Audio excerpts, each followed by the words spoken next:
Assalamu alaikum. Today I'm here to teach you Principles of Accounting ICOM Part 2. Author name is Suhail Afzal and Muhammad Arif Chaudhry. आज हम कर रहे हैं chapter number 5 का question number 11. Question number 11 में क्या कहा है? Show machinery account under original cost method for 3 years from the information given below. अच्छा, मेथड कौन सा हमारे पास इसमें? Original cost method means straight line method. तो स्ट्रेट लाइन मेथड यानी हमें बार बार डेप्रिसिएशन नहीं निकालना, हमें एक के बाद डेप्रिसिएशन निकालना है. और हमें ईयर्स भी गिवन है, कितने? 3 years. अच्छा, नीचे हमें जो इन्फॉर्मेशन दी है वो देख लेते हैं. मशीनरी कॉस्ट, जब मशीनरी परचेज की है तो वो कितने रुपए की है? 2 लाख की. ठीक है, तो 2 लाख की मशीनरी हो गई. ठीक है, उसके बाद एस्टिमेटेड लाइफ, जो कि हमें वो पहले भी बता चुके हैं कि 3 years की है, तो 3 years एस्टिमेटेड लाइफ. देन हमारे पास है रेजिडेंशियल वैल्यू. रेजिडेंशियल वैल्यू है हमारे पास 20,000.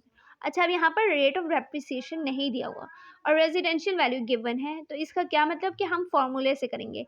हमने एक पहले भी क्वेश्चन हम ऐसा कर चुके हैं जिसमें हमें फॉर्मूला यूज़ करना था और वो क्वेश्चन हमारा सेकेंड क्वेश्चन है. ठीक है, तो वही क्वेश्चन अब हमारा इधर भी आ रहा है, तो यहाँ पर भी हमने वही फार्मूला यूज़ करना है जो हमने उसमें किया था. तो हम दोबारा से फार्मूला यूज़ करेंगे और बार बार वही वैल्यू यूज़ करेंगे जो हमने फर्स्ट टाइम फार्मूले से हमारी निकलेगी. ठीक है, तो हम फार्मूला लगा के ट्राई कर लेते हैं. और फार्मूला हमारा क्या था? Cost minus scrap value means residential value divided by life. तो ये हम फार्मूला यूज़ करते हैं, तो फार्मूला यूज़ करते हैं एंड देन डेप्रिसिएशन आ जाएगा और फिर हम क्वेश्चन को स्टार्ट करते हैं. तो फार्मूला हमारे पास क्या होता है? Cost minus scrap value means residential value. ठीक है, तो रेजिडेंशियल वैल्यू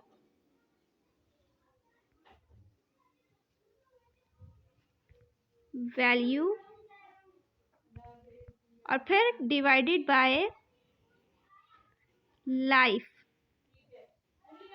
ठीक है, ये हमारे पास फॉर्मूला है. तो कॉस्ट हमारे पास क्या है? 2 लाख. ठीक है, 2 लाख हमारे पास फॉर्मूला है, माइनस रेजिडेंशियल वैल्यू हमारे पास क्या है? 20,000 और डिवाइडेड बाय लाइफ. लाइफ हमारे पास कितनी है? 3. तो जब 2 लाख को माइनस करें 20,000 से तो हमारे पास क्या वैल्यू आ जाएगी? हमारे पास वैल्यू आ जाएगी 1,80,000 और फिर डिवाइडेड बाय 3 जो कि हमारा है वो है 3.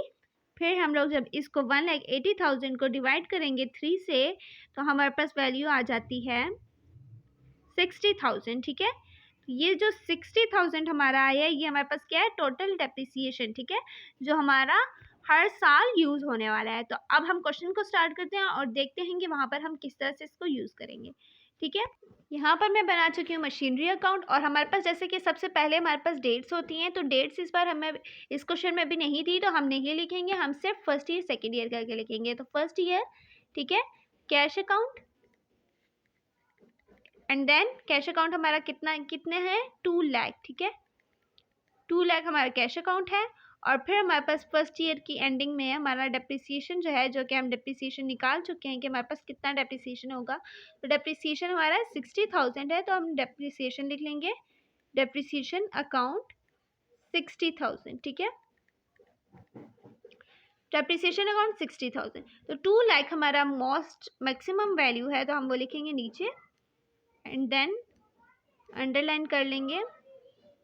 ठीक है, 2 lakh and then balance CD. Balance CD हमारा कैसे निकलता है? मैक्सिमम वैल्यू को माइनस करना होता है मिनिमम वैल्यू से, तो वैसे ही हम माइनस कर लेंगे इसको, 2 लाख माइनस 60,000. ठीक है, तो जब माइनस करें तो हमारे पास वैल्यू आ जाती है 1,40,000. ठीक है, तो 1,40,000 हम लिख लेंगे. ये हमारे पास आ गया बैलेंस CD. सॉरी, ये CD है, यहाँ पर CD होता है कैरी डाउन. तो यहाँ पर हमारे पास बैलेंस CD आ गया. अब हम क्या करेंगे? अब हमारे पास बैलेंस BD लिखना है, हमने ट्रांसफ़र कर लेना है बैलेंस CD को बैलेंस BD में. तो सेकेंड ईयर हो गया हमारे पास आ गया अब बैलेंस BD. ओके, तो बैलेंस BD क्या है हमारे पास? 1,40,000. और जो कि हमारे पास ओरिजिनल स्टेट मेथड है, ओरिजिनल कॉस्ट मेथड है, यानी स्ट्रेट लाइन मेथड है और इसे फिक्स्ड इंस्टॉलमेंट मेथड भी कहा जाता है. तो ये हमारे पास एक ही है, तो इसी वजह से ये हमारा बार बार डेप्रिसिएशन यही रहेगा. ठीक है, तो अभी भी हमारा डेप्रिसिएशन क्या है? 60,000. सेकेंड ईयर में ट्रांसफ़र हो गया हम जैसे second year depreciation account 60,000 minus करेंगे और 60,000 हमारा डेप्रिसिएशन है। मोस्ट मैक्सिमम वैल्यू हमारे पास क्या है, सॉरी 1,40,000 एंड देन अंडरलाइन कर लेंगे 40,000। फिर हमने बैलेंस बीडी निकाल लेंगे, तो हमारे पास बैलेंस सीडी हमारे पास क्या होगा, 1,40,000 को माइनस करेंगे 60,000 में से, तो हमारे पास वैल्यू आ जाएगी 80,000। ठीक है, तो 80,000 लिख लेंगे।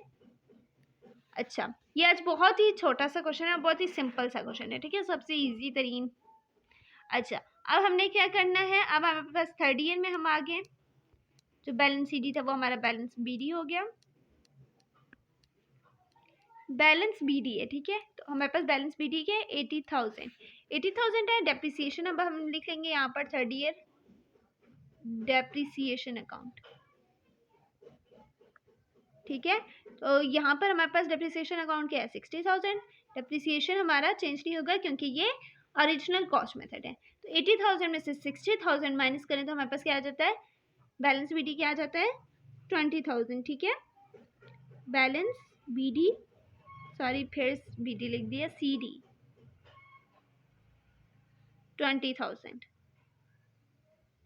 ठीक है, बैलेंस बीडी हमारे पास क्या है, 20,000 और मैक्सिमम वैल्यू हमारे पास क्या है यहाँ पर 80,000। ठीक है, 80,000 हमारे पास क्या है, मैक्सिमम वैल्यू है, तो हम वो नीचे लिख लेते हैं अंडरलाइन। और फिर हमें सिर्फ 3 इयर्स का बनाना है, तो हमने सिर्फ इस बार बैलेंस ट्रांसफर करना है, यानी जो बैलेंस सीडी था अब वो हमारा बैलेंस बीडी होगा एंड देन हमारा क्वेश्चन खत्म हो जाएगा। ठीक है, तो हमारे पास थर्ड ईयर के बाद फोर्थ ईयर बैलेंस बीडी क्या है हमारे पास 20,000। ठीक है, सिर्फ हमने बैलेंस ट्रांसफर करना है क्योंकि हमें सिर्फ 3 इयर्स का क्या है, तो हमने सिर्फ उतना ही बनाया है। ओके, तो ये हमारा आज का क्वेश्चन। ठीक है, तो हमारे पास लास्ट बैलेंस बीडी आया है 20,000 और हमने इसको फार्मूले से यूज़ किया, और ये दूसरा क्वेश्चन था जिसमें हमने फार्मूले से किया है। और यहाँ पर हमारे आज 11 क्वेश्चंस फिनिश हो गए हैं।